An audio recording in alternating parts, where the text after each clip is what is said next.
Good afternoon, good morning, good evening, good afternoon, everybody, whoever's tuning in from all over the world. My name is Yogashri Pradhan. I'm the Chief Growth Officer of OPX Ai, and I also run my own consulting firm called Iron Lady Energy Advisors in production and reservoir engineering. Today, we have our wonderful panel on examining challenges in the Permian Basin. We did have three panelists, Matt Young from Floco, and unfortunately he had an emergency and he's unable to make it to the panel today. But with that being said, we do have two esteemed panelists, BJ Ellis from LiftRock and Joon, who is our CEO of OPX Ai. So I'm going to give them the opportunity to introduce themselves. And let's start with BJ Ellis. Do you want to go ahead and introduce yourself and introduce the company? Sure. BJ Ellis, I'm the president and CEO of LiftRock Integrated Lift Services, who primarily focuses on providing solutions and services to E&P companies specific to gas lift and gas lift facilities. Welcome. Jay? Hey folks, I'm Joon. I'm founder of OPX Ai. We are the folks behind some of the IOCs and AI systems now running in places like Chevron and Conoco. We help them manage 150 wells per tech, reducing alarms and keeping barrels flowing instead of chasing downtime. So yeah, my background is in upstream ops. I've been in the field with Chevron for 6 years and tuning and setting up instrumentation as well as tuning plunger cycles and compressor scrubbing logics. Yeah. Awesome. Today we're going to talk about different kinds of artificial lift and some of their challenges, especially in the Permian Basin. The first question I wanted to ask, and both of you can answer this, so feel free, one of you can chime in first, but what is the most significant issues that operators face when utilizing gas lift? Jay, you want to take a stab at it? I'm happy to go if not. In my experience, the real pain in the gas lift isn't the compressor itself or the equipment itself. It's more under injection and slow detection. Operators, especially with super majors, there's thousands of wells, limited eyes, and most failures aren't mechanical. I think 70% of the downtime I saw at one place was operational. Dump valves hanging open, casing pressure drift, communication loss, controller mistuning, all of that.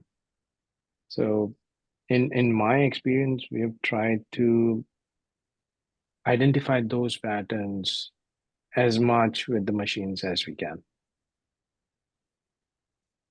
Yeah, my experience is a little bit different in respect that our business focuses on everything surface equipment wise, and the majority of the issues that our customers face are surface related, facility related downtime issues, and specifically those that are associated with the compressor. But much like Jay said, a lot of those issues are driven not specifically towards the compressor, but the surface equipment that is in and around and supports the compressor not operating properly.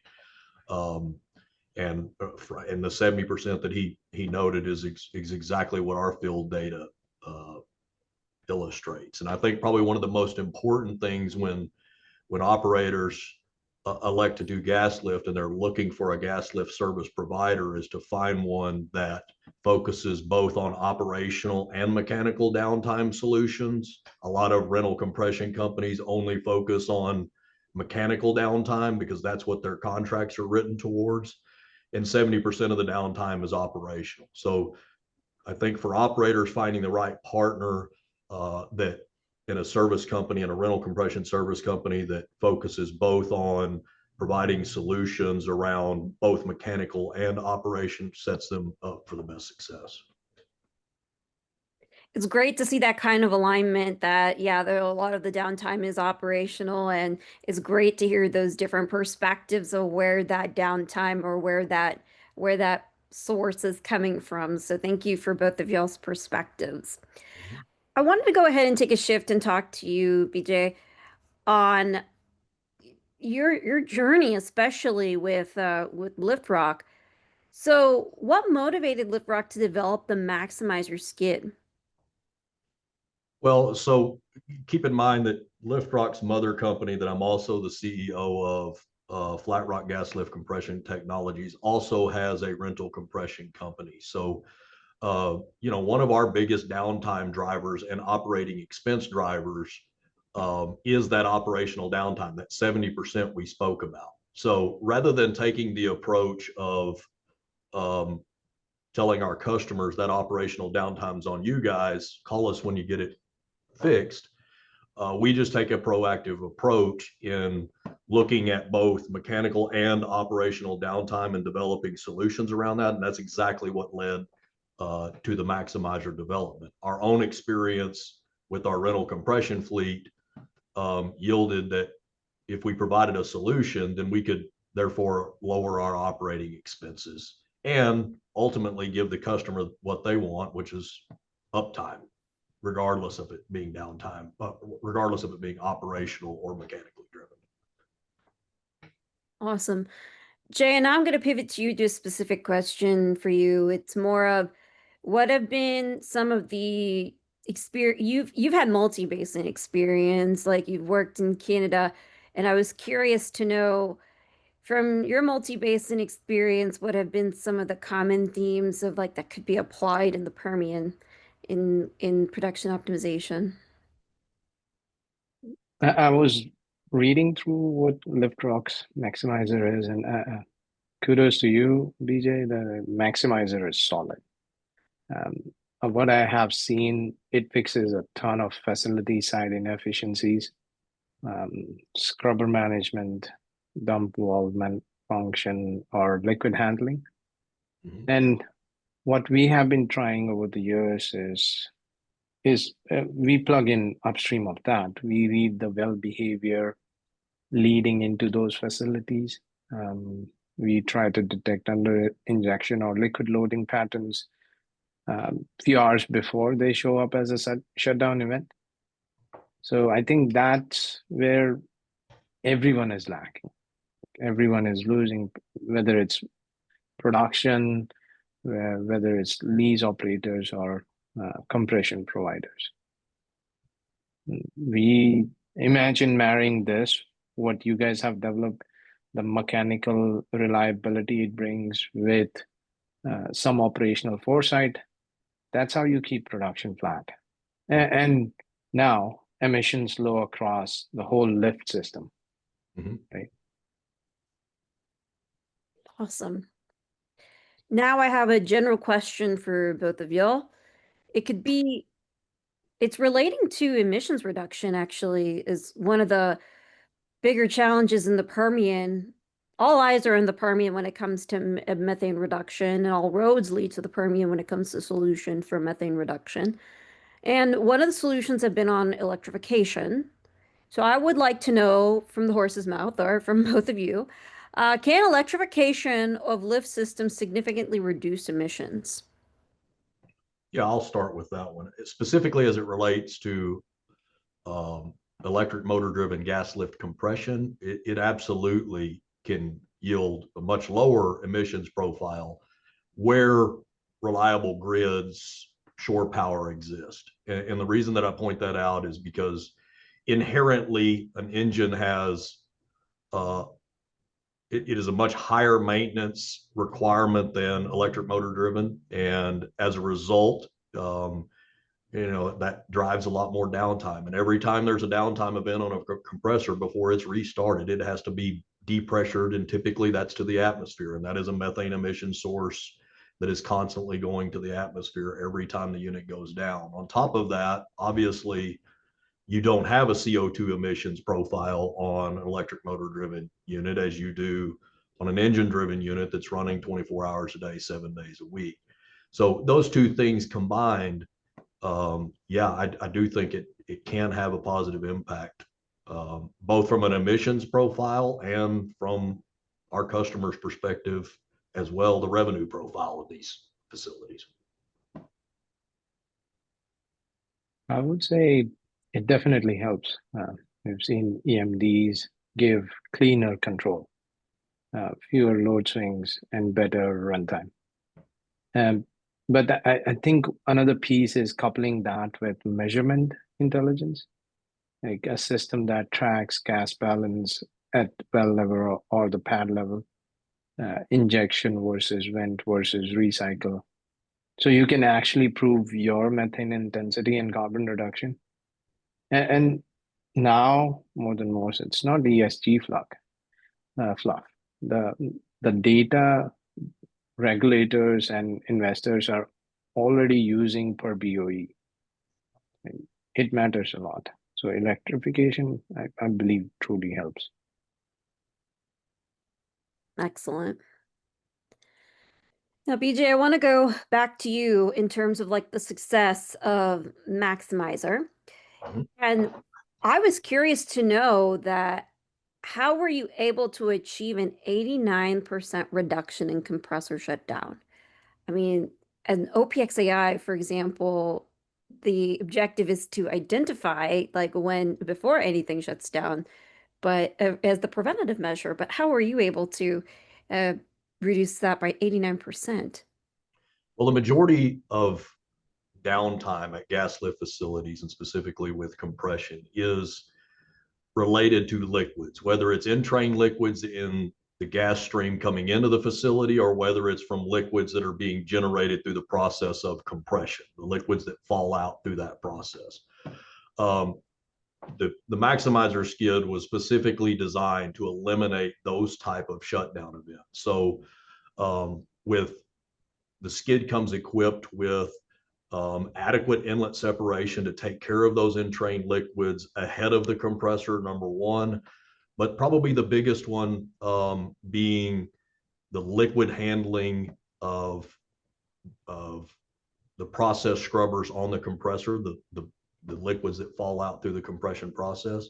Typically, traditional facilities, those liquids are dumped to low pressure systems or evacuated to low pressure systems. And this is something that is happening 24 hours a day, 7 days a week. Our data from our field study yields that these scrubbers, and there's 4 of these typically on each compressor, are dumping as much as every 30 seconds. They're activating every 30 seconds, evacuating these fluids. Those fluids, historically, traditionally in the Permian Basin, were dumped to an atmospheric tank, which is a significant methane emission source. But operationally speaking, drove a significant amount of downtime because of the pressure drop across those dump devices. And ultimately that leads to liquid level shutdown events, freeze ups in those lines, and a significant amount of downtime. The skid itself, our patented process around how we handle those liquids coming from the compressors, eliminates that pressure drop, which effectively eliminates the freeze ups and the liquid level shutdown events, as well as captures all the associated methane emissions from those events. Excellent. Well, congratulations on that success. The question I have for Jay is, so one of the challenges in the Permian is also people's perception of artificial intelligence and that AI is taking over. AI is going to get rid of my job, or is it going to make my job better? Through OPX Ai, what has been some of the buy-in that we've gotten some successful clients or successful customers in working in having those partnerships? So how were we getting the buy-in with artificial intelligence? I think most people, when they talk about AI, they feel that it's a big black box of what's going inside is not known. And that's where we believe that the buy-in can be a roadblock because people are uncomfortable. Imagine someone not knowing how to operate gas lift or plunger lift, and then we are assigning them the work to operate a bunch of those. So those operational downtime, that may spike, right? So AI is similar. You have to train it on the data. on what you see, and we try to bring clarity to discussions, and it'll be early. Like, we are trying to mimic what operators are already doing. AI is more like a buddy that stays with them all the time, is always looking for exceptions rather than someone taking control. So the buy-in only happens when they don't lose control, but they get better control of things, because now they don't have to worry about being blinded by something they didn't expect. And at times, because we are always looking, the AI is always looking.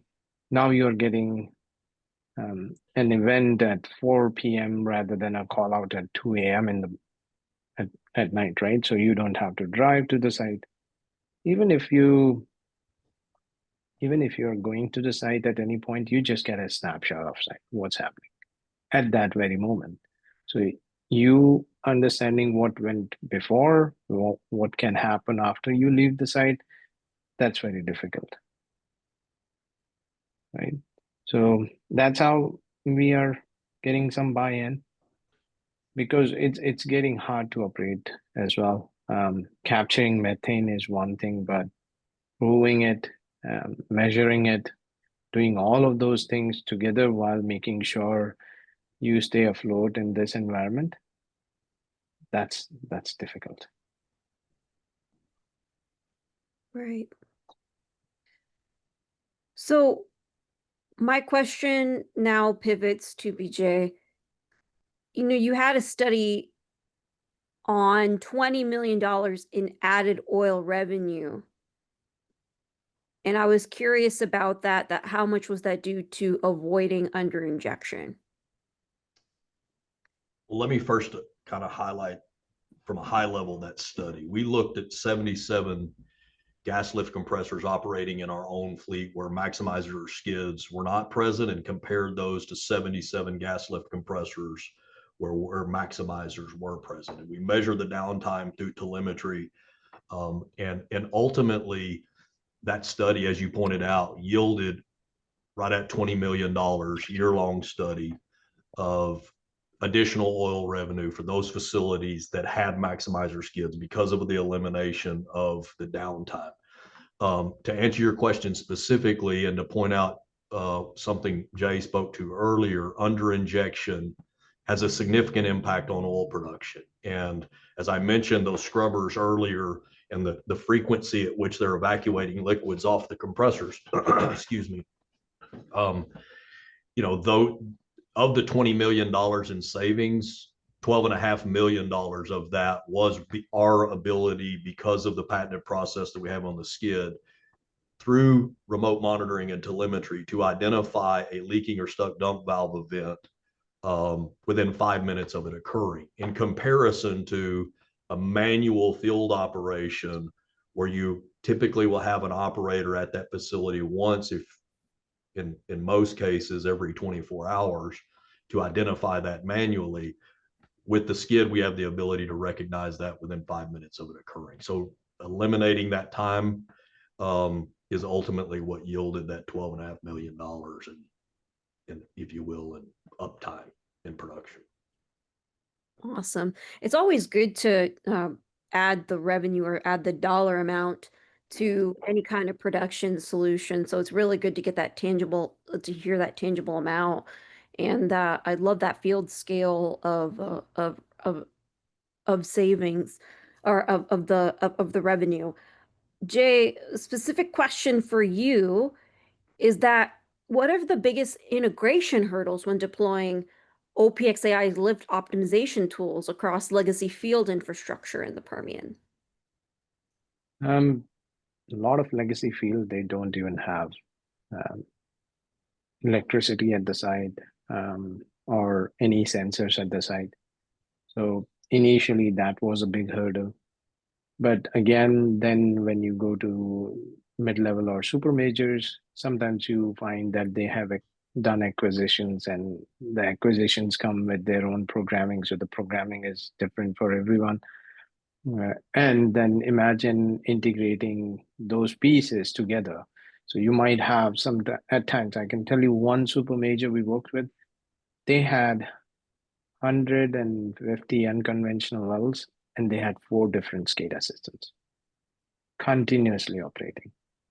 Even like the playbooks were not working, because what do an operator do when they go from one place to another? The coding will be different, the names will be different, the screens are different, so it becomes harder for them, right? So our goal is always, how do we make it clear, make it simple, because it's just information, right?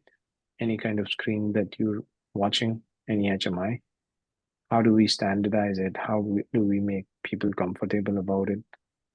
And then how do we fix a lot of that? Because at times we would be chasing tags that no one knows what they are named as, or even if they exist or not. No, that's, some of the biggest challenges are some of the most fundamental ones, especially with the legacy assets. And whenever you hear M&A, for example, you hear a lot of that integration issue, whether if one is more upgraded than the other.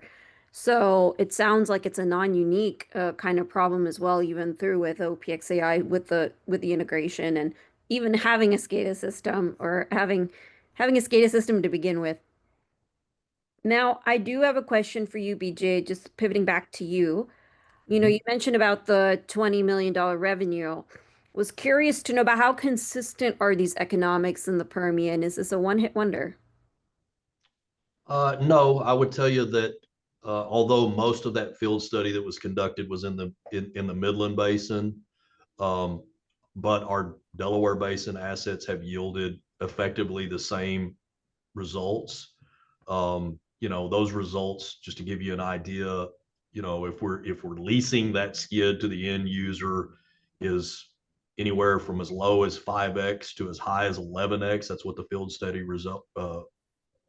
resulted in of the lease operating expense, or a 3 to 7 month payback if they decided to purchase it on their capital. So, and that really applied in both areas of operation. So it's not specific to a specific region in the Permian Basin, no.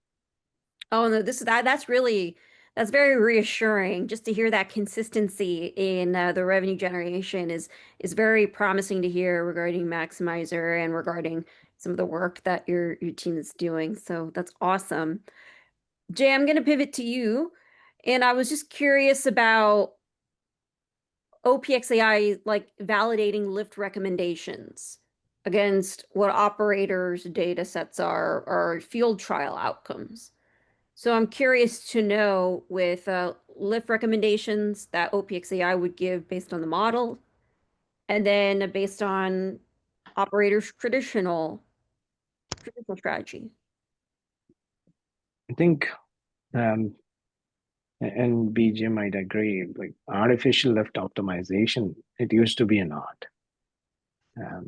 Now it's more of augmented intelligence. I won't say artificial intelligence, because we still have those SMEs, and those are the ones we are trying to replicate the best practices, right? So we are not never dependent on what kind of lift you're using, but our recommendations, they come from that augmented intelligence where we take best practices from SMEs and we try to follow the same using what we are seeing as data coming in or what our AI is seeing, right? So those continuous, at times, like you can have under injection and you still might produce the same results, right? But then that is gas saved, right? But at other times, that might get you into trouble. And I say it used to be an art because I'll call an SME an artist because they knew what set points to set, how much to inject, where to keep your plunger cycles to get the optimum performance. And you used to learn that not through books, but by doing it, right? And that art, as more and more people are leaving industry or retiring, that art is going away, or the knowledge is going away. But Now what we have is a lot of systems, and again, BJ, kudos to you. I think this is a great step into getting something more reliable on which you can depend on, or you can see the data and believe that the data is good. That's very important, especially for artificial lifts. No, those are all valid points. I wanted to go ahead and pivot to ESG and methane capture and back to Maximizer, BJ. How does Maximizer achieve up to 100% methane capture? Well, specifically at gas lift facilities, and I spoke to how facilities are typically traditionally set up without Maximizer. The Maximizer system is effectively a closed loop system. So a lot of traditional facilities, if you will, that are dumping these liquids to atmospheric tanks or ultimately back to central tank batteries, that methane emissions source is getting pushed further down the pipeline. The Maximizer skid was developed to eliminate the source where it initiates rather than pushing it further downstream. So the closed loop system of being able to keep those liquids, either flash those liquids back into gas and putting that gas back into the inlet of the compression facility versus putting those liquids somewhere else that ultimately can have the capability of flashing, is one. But the other is the ability to capture the low pressure emission sources that necessarily can't be put into another system at the facility. The Maximizer skid was developed also to capture those lower pressure emission sources like reciprocating compressor packing vents that they vent to the atmosphere 24 hours a day, 7 days a week. It's a part of how they were designed. The Maximizer skid captures that source. And also, I mentioned earlier, the blowdown events. Typically, at least a portion of that blowdown event has to go to the atmosphere in order to restart that compressor. With a Maximizer skid deployed, we can also pull that pressure down to such a low point that the unit can be restarted without any emissions going to the atmosphere. So ultimately, that's how we were able to capture 100% of the methane emissions at a gas lift facility. That's awesome. I do want to draw a parallel with this question. I think Jay knows what I'm about to ask, but it's related to carbon. So I was wondering if you can talk a little bit about carbon and talk a little bit about like its potential implementation into the Permian and its field scale application or its a wider scale application and how it works and its potential. So carbon is something that was more of a passion project than what turned into a working prototype and then into a product. So carbon is our small scale emission capture device, ambient emission capture device that we have developed over the years. Lots of changes, lots of variations, and at this point, we are bringing a Houston production fabricator as partners to produce those right here in USA in Houston. But I can see the applications like capturing fugitive emissions from pads or facilities. But again, capturing methane is very important. So capturing methane is one thing. Proving it is the game changer. And what we try to do is we tie SCADA, drones, satellite data all together to verify how much we are capturing through carbon or any other equipment, right? No manual spreadsheets, no guesswork. And we, from the start of it, we decided that, oh yeah, we do have these direct air capture plants. But when you look at it, the how enormous they are, they need billions of dollars or more at times. What we wanted to do was get it closer to the source. That was our game plan from the start. So, and then we identified, yes, doing it is one thing, but then proving it that there are emissions and then you're capturing it, that's another thing. Operators in Permian are already using this data. And they're monetizing this as well through responsibly sourced gas and carbon programs. So right now, I think both matter. It's production plus proof, right? And that's what carbon is.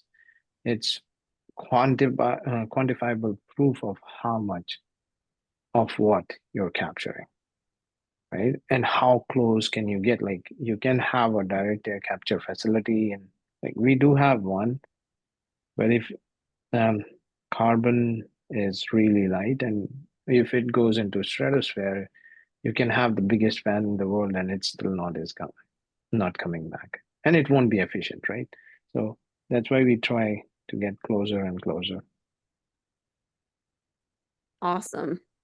Yeah, I had to put that question in there. So, BJ, I have a question for you. Uh, you know, is methane or how have regulators responded to your methane capture reporting? Well, I mean, as Jay pointed out, I mean, one of the most important features of the maximizer skid is our ability to not only capture the methane but quantify it through measurement. And we went through well over an 18-month R&D process of identifying and testing different types of measurement just because of the application to be able to adequately measure the methane emission sources that we're mitigating from now going to the atmosphere.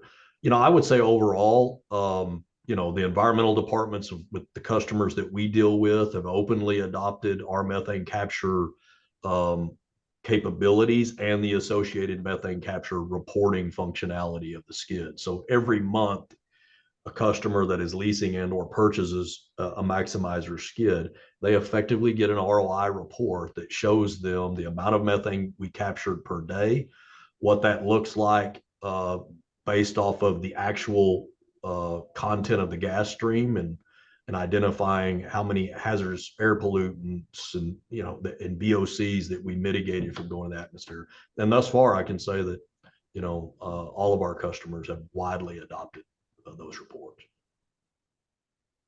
It's good to see the adoption of that, and it's good to see the clarity behind that as well. I want to, you stick with you, BJ, and I had another question that, it actually touches upon another question that's being asked from the audience. But is methane capture becoming a value driver beyond regulatory compliance? Yeah, I think so. I mean, there's a value to methane, and your ability to either repurpose that in our application as injection gas or as sales gas is one front to that. And I think others are, as our customers' ability to show compliance, or in some cases, taking extreme measures to eliminate methane emissions from their operations, gives them the ability to get funding to continue funding their operations. So I think, yes, ultimately, there is a significant amount of value in doing it. Awesome. So this was already answered live. Perfect. Now, Jay, I wanted to go ahead and ask you relating to just shift the subject a little bit. It's on variability of what reservoirs give in the Permian. People keep talking about tier one, tier two, tier three acreage relating to economics. So how does OPX Ai handle the variability of that behavior when tuning artificial lift recommendations? Well, and every artificial lift program, it's not just the variability coming from um, the reservoir, but also you have to factor in the disparity on the subsurface equipment, right? And that's huge. And then you need to factor in the people who are operating those plunger lifts, and not just plunger lifts or gas lifts, but nowadays we have Capel, Pagel, every other equipment that's there, how much methanol you're injecting, all those things matter. So for us, our data becomes our base on, or I can say the data is what for us truth is or religion is. Our religion is our data, right? So we have to believe what we are seeing. And then we have to factor in like these disparities. If we go, even I told you, right, that the a single operator can have multiple SCADA systems, but they can also have different compressors, different lift systems across the field. And still they would want one system to handle it all, right? So if you want to create that system alone, you have to continuously train your algorithm and look for patterns or season that is depend not just the patterns, but you have to get rid of a lot of data as well, which is because of manual intervention or is because of a reason that shouldn't have been there, right? If a pad is down for a very long time, and when you bring it back up, it's going to flow a lot, right?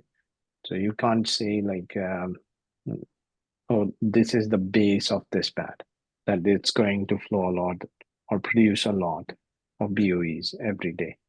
So you base it based on what's normal. And that's what we try to define with, and AI has been very, very useful. And when people continuously interpret those and comment on it, what our AI does is take those comments and normalizes the behavior across the field, which people who are operating the field are comfortable seeing at all times, right? Normal for someone could be disruptive for another person, right? In a different field. So that helps a lot. And that's what we base everything, every recommendation on, that we got this data from you. And that's when people trust you as well, right? I told you it's not as much as an art anymore, but it's not totally artificial intelligence as well. It's augmented intelligence. People who know what they are trying to do, and then the data to back it up, when both merge together, then you have an intervention that you can depend on.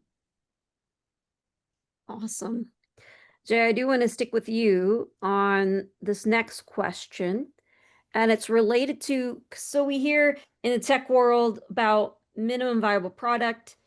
Both of us work for Chevron. We've heard about minimum functional objective.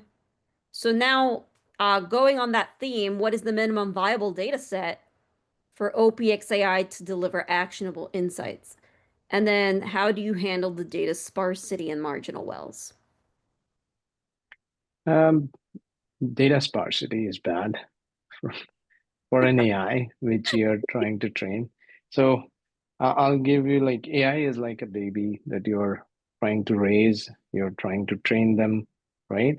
So if you have ever operated, let's say a compressor, or you're bringing up a well which was down remotely, right?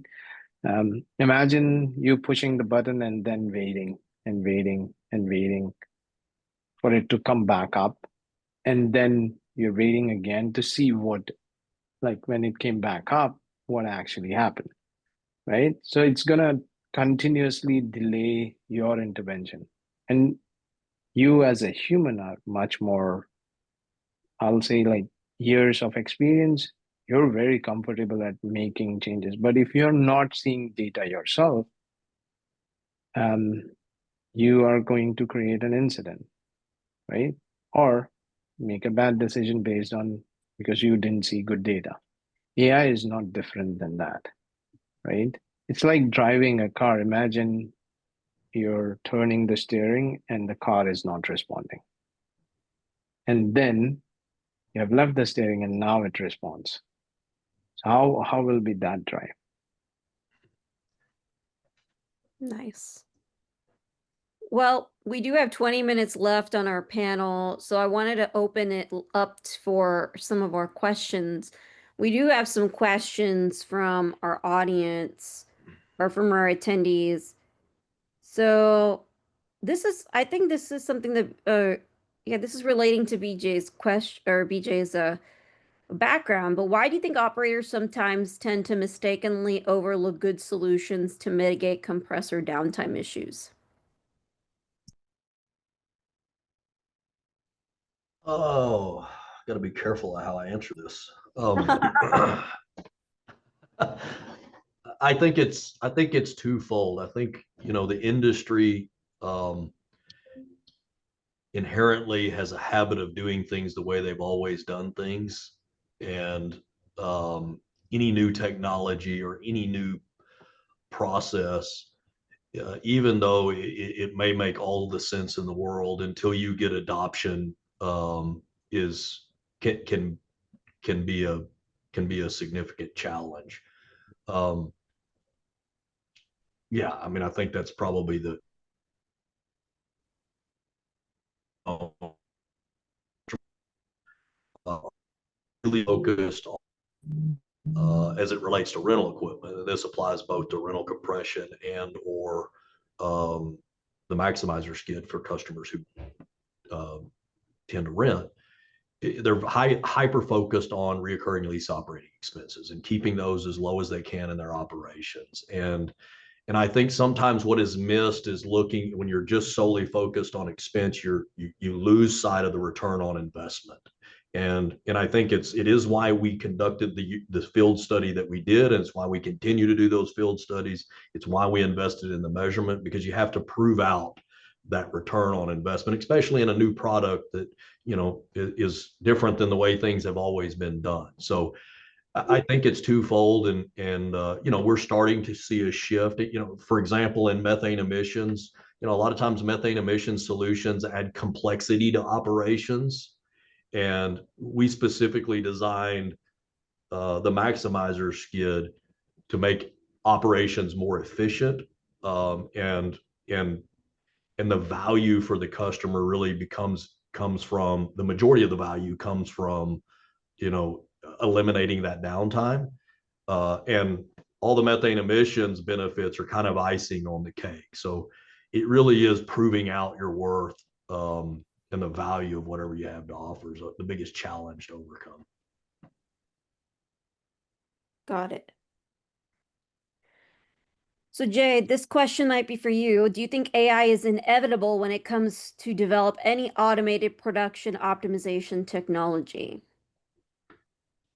Um, I'll say the question, I think it's coming out of fear of like AI is taking over absolutely everything, right? But you have to believe like there have been systems like you can see a lot of production optimization technology that exists right now that automates it to a level where people are comfortable, right? And BJ just answered why people overlook some solutions that are better.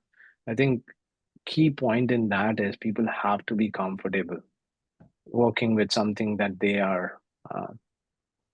feel normal with, right?